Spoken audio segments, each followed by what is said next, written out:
Valdosta State mourns the loss of a student struck by a truck while crossing the street.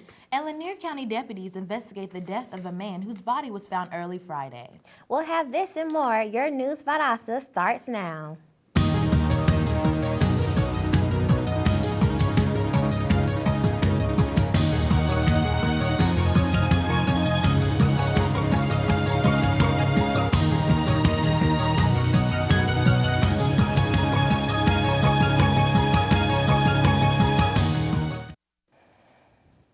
Welcome to News Valdosta. I'm Ariana Deans. And I'm Erin Ellis. Family and friends are mourning the loss of a Valdosta State student who was killed last week in a pedestrian accident near the university campus.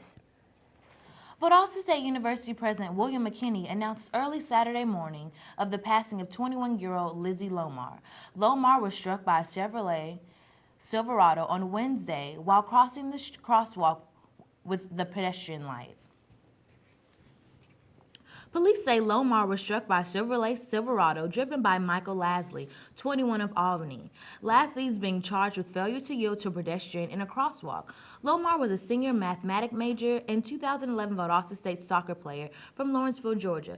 Valdosta Police Chief Brian Childress says that authorities will meet today to discuss additional charges being filed against Lasley. A rosary with the visitation to follow will be held at 5 p.m. Tuesday at Carson McLean Funeral Home at 2215 North Patterson Street. A funeral mass will be held for Lomar at 11 a.m. Wednesday at St. John Evangelist Catholic Church located at 800 Gonto Road. President McKinney has addressed VSU staff and student body in response to this tragedy that has offered counseling assistance to students who may be in need. Authorities are investigating a body found in a neighboring county of Lanier that was found early Friday. Investigators say they're keeping open minds about what happened and not ruling out the possibility of a homicide. The body was found in a rural area southeast of Lakeland. The Lanier County Sheriff's Office was notified about the discovery at 11 a.m. Friday, according to a press release from the Sheriff's Office. Investigators taped off the area while waiting on arrival of the coroner and the Georgia Bureau of Investigation's Crime Scene Unit. They helped to examine the area in and around the body. 2 GBI crime scene technicians arrived on the scene within 30 minutes, according to the Lanier County Sheriff Nick Norton, who says the GBI is now handling the investigation. Police in Columbus has made an arrest in the case of a teenager being spied on in a Burger King restroom. 17-year-old Madison Pimmons told police she discovered that she was being recorded by an unknown occupant in the restroom stall next to her. Columbus police say that Gregory Wilson was the spy. He was taken to jail Saturday evening. After reviewing surveillance video, police say that Wilson has been stalking the Burger King restroom and waiting for a girl to be there alone. The restaurant could not be reached for a comment, and the manager was reported to be unfamiliar with the incident. Authorities say Wilson could face serious charges due to the fact that Pimmons was a minor. 21-year-old Samuel Stork from Camilla remains in the Mitchell County Jail today, charged with murder. Investigators with Camilla Police Department say they were called out to Silvers Alley in Camilla Saturday night around 10:30 after gunshots were reported in the area. Police found 21-year-old Rodney Pate's body in the driveway located in front of an apartment complex on Silvers Alley. Police say witnesses told them Stork and Pate were seen exchanging words before Stork left the scene. They say he returned and shot Pate several times. Reports indicate Stork then fled the scene. Pate was pronounced dead at Mitchell County Hospital. Stork was arrested around 2 o'clock Sunday morning, a block from his home off McNair Road by Camilla Police. They say his motive is still unknown. Justice finally arrives in the Georgia courthouse this past Thursday as the U.S. District Court sentenced 48-year-old Anthony Jerome Fakin to 37 years in federal prison for armed bank robbery and 2 accounts of possession of a firearm during the commission of a crime of violence. In late January, Judge Lewis Sands sentenced 46-year-old Tony Scott Key to 26 years in federal prison. The judge ordered both men to repay the stolen money, the costs to repair damages done to stolen vehicles, as well as the vehicles damaged in their arrest, and medical costs for people affected by those crimes. Guilty pleas were entered in the case last fall when Fakin and Key admitted to entering the People's South Bank in Donaldsonville in February of last year. When we come When we come back, we'll look at cold weather up north in Atlanta. And Valdosta State plays to host the International Violinist. All this and more after this break.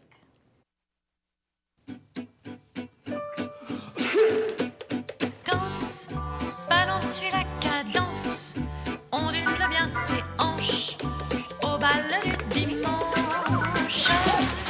Danse, que la fête commence.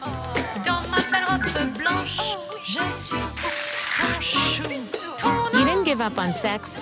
Don't give up on birth control either. There are more methods than you think. Find yours at bedsider.org. What will you find at Valdosta State University? Challenging academics, Innovative hands-on experience. Over 100 fields of study. engagement in a vibrant community, Caring mentors and friends. Service and leadership opportunities. championship athletics. The full university experience. At Valdosta State University. Welcome back to News Valdosta. In the more southern areas of Georgia, the recent snow days were cause for celebration among many students and adults, resulting in the cancellation of schools as well as many businesses choosing to remain closed. However, the northern region of the state was not celebrating quite so much.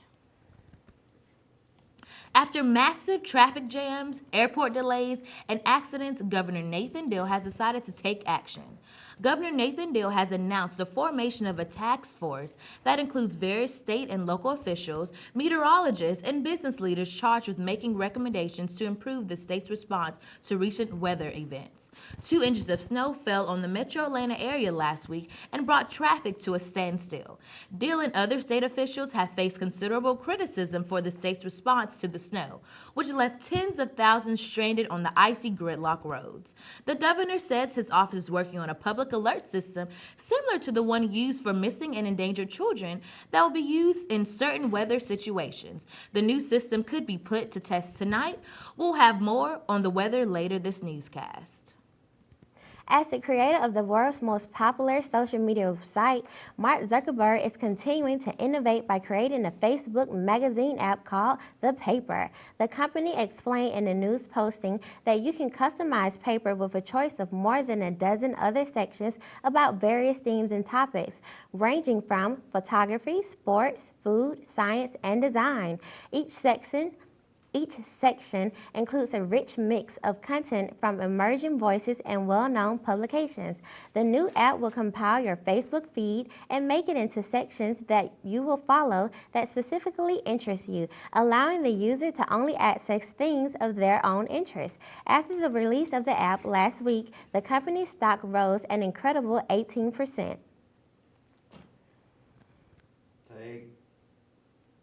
Most everyone can appreciate a great live performance of musical talent, and that is exactly what is taking place here at Valdosta State tonight at 7:30 p.m. Honduran-born violin George A. Pina will perform in a concert in Valdosta State University's Whitehead Auditorium. The concert is free of charge and open to the public. Pina is a member of Jacksonville Symphony Orchestra and artistic director of St. Augustine Musical Festival, a world-renowned soloist. Pina has appeared in various venues throughout North America, South America, Central America, and Europe. As if the tension with the Winter Olympics and gay rights was not enough, more has been added as the U.S. Attorney General announced this weekend that same-sex couples employed by the federal government will be entitled to equal benefits as of their heterosexual co-workers. These include living wills, settlements, and the right to deny testifying against their spouse in a court of law. This has created quite the stir in states like Georgia, who currently does not allow same-sex marriage according to state law, but is now being challenged by federal executive orders. Dental hygiene starts at a very young age. So to help kids get a healthier smile, Wiregrass Technical College is offering free teeth cleaning for kids ages 3 to 9. The goal is to bring children in that do not have regular access to dental care to receive care from students in the Dental Assistant Program and Dental Hygiene Program at Wiregrass Tech. The students take x-rays, perform cleanings, and give oral health instructions. Give kids a smile today. It's designed to provide health care and raise awareness of the importance of accessing dental care for children. The City of Valdosta will be inspecting for the cause of potential cross connections between the storm and water sanitary sewer systems in downtown Valdosta on Wednesday, February 12th between 8 a.m. and 3:30 p.m., weather permitting. This issue was identified by the recent smoke testing performed in the area. As a result, the City of Valdosta Utilities Department will use closed-circuit televising in downtown sewer mains and storm drains to identify and document potential cross connections between the two, as well as develop associated repair plans. This is not an issue that affects the city's utility customers. It only affects the city's collection systems, which are designed to keep stormwater and sewer separate. The necessary work may impact downtown traffic on the following streets: Toombs Street, North Patterson Street, Central Avenue, and Hill Avenue. Utility crews will be in the roadways at times while the inspections are being performed. Safety precautions will be taken, and traffic control devices will be in place during these times. As always, motorists traveling in this area are urged to slow down and use caution. Nearly 3 out of 4 U.S. children and young adults consume at least some caffeine, mostly from soda, tea, and coffee. The rate didn't budge much over the decade, although soda use declined and energy drinks became an increasingly common source of consumption. The American Academy of Pediatrics now recommends against caffeine consumption for children and teens because of potentially harmful effects from the mild stimulant, including increasing in heart rate and blood pressure, and worsening anxiety and those with anxiety disorders. Evidence that even very young children may regularly consume caffeine products raise concern about possible long-term health effects. So researchers say parents should try to limit their children's intake and by doing so reduce the health risks further down the road, such as diabetes and heart problems. Atlanta braces for more cold weather. Will this affect us? Stay tuned and find out.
This is one amazing truffula tree. Can you imagine a place where these grow everywhere? Yes, it's called the forest, a magical place to enjoy with your family.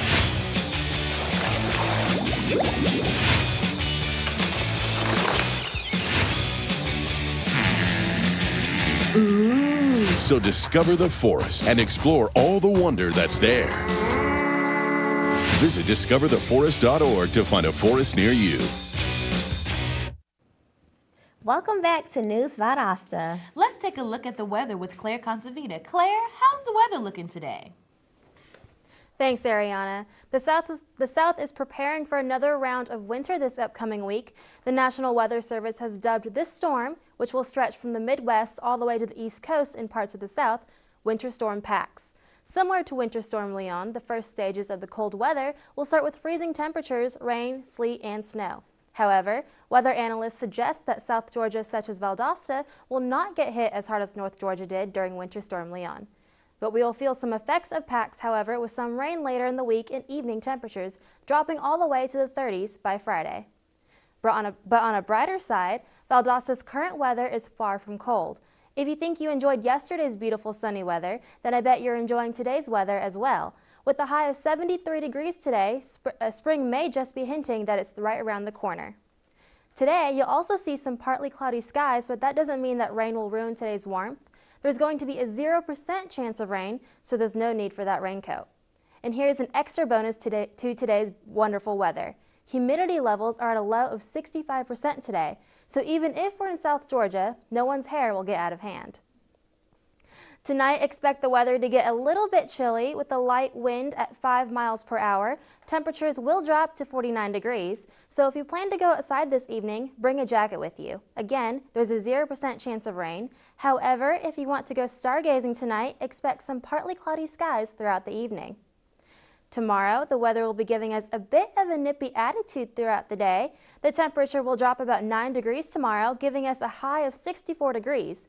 The chance of rain increases to 10% as well, with partly cloudy skies and humidity at 72%. So it won't hurt to bring a light jacket just in case it does rain or get colder, as it will that evening with a low of 45 degrees.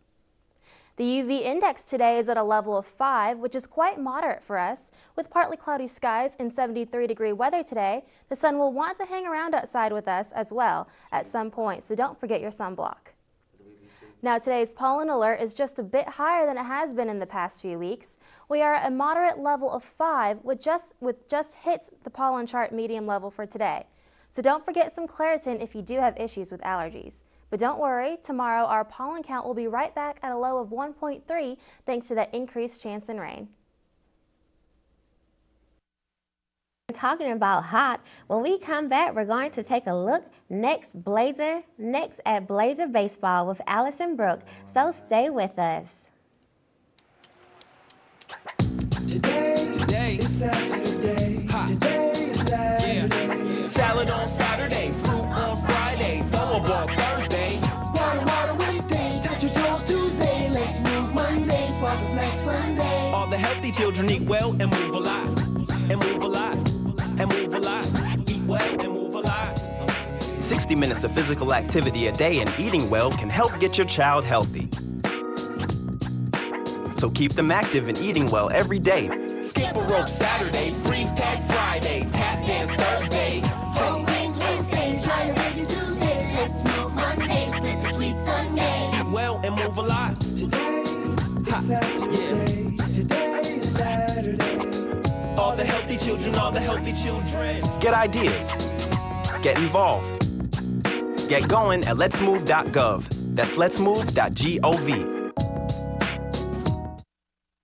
Valdosta State University, encouraging in-depth inquiry, hands-on experience, service and involvement, and a global view, while offering a beautiful residential campus, over 100 fields of study, graduate and online degrees, and championship athletics. All in a warm and friendly community. Get connected and involved. Do more, become more. Valdosta State University. Welcome back. Now let's check in with Allison Brooke at the Sports Desk to find out what happened this weekend. Allison? Thanks, Aaron. The Blazers were on fire this weekend at Billy Grant Field when they swept away Payne in an 8-1 win Sunday afternoon. VSU got the lead early with 3 home runs in the first inning. After a steady lead the entire game, VSU added 2 final runs in the 8th inning to secure their win. Valdosta State continues its season Wednesday, February 12th, when it hosts Albany State at Billy Grant Field. Despite the rainy weekend, the Valdosta State softball team was able to get in 2 more games at the Eckerd Softball Invitational this Sunday. VSU had a 2-0 win over Nova Southeastern, followed by a dramatic 2-1 extra inning loss to the Sailfish of Palm Beach Atlantic. With the loss of Sailfish, the Blazers moved to a 7-2 record overall for the year. The Blazers will now head to Melbourne, Florida to play Florida Tech before returning home Saturday to open up the Gulf South Conference with a game against Shorter. The Valdosta Wildcats finished their regular season with a solid 65-51 victory against the Tift County Blue Devils. Tift County started the game with a 5-0 lead, but quickly lost it with Valdosta gaining a 20-16 lead by the end of the first quarter. Senior Rashad Lewis scored an impressive 23 points for the Wildcats. Khalil McLean and Elliot Ingram contributed 11 points each to the Cats' final score. Sadly, things didn't play out so well for the Lady Wildcats as they lost to Tift County in the last few moments of the game.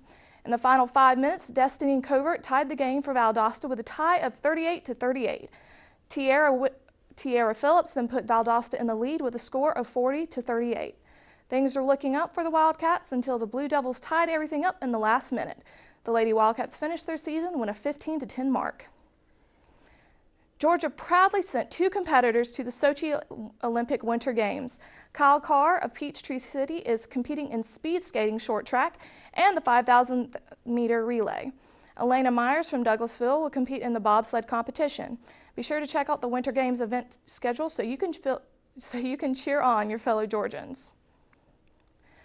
Valwood freshman Miles Paramore finished out an amazing season by winning a state championship at the 2014 Georgia Independent School Association State Wrestling Tournament Saturday afternoon in Macon. The 106-pound freshman went 19-0 on the year. He was also named the best wrestler for the tournament by all the GISA coaches. 3 other valiant wrestlers also placed in the tournament. Freshmen Blake Hawley and Anthony Gallo placed 5th and 6th in their weight classes, while senior Daniel Costello placed 3rd in his weight class. That's all for sports. Now back to our anchors. Thanks, Claire. When we come back, we'll hear about the enormous fire in Savannah that's a lot like in Valdosta. So don't go away.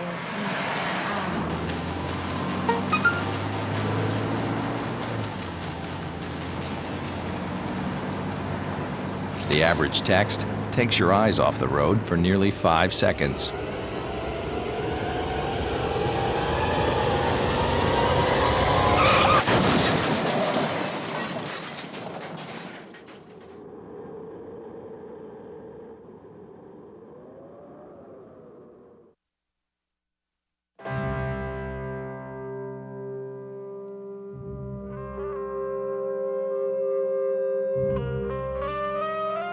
Seven 7,000 high school students drop out every school day.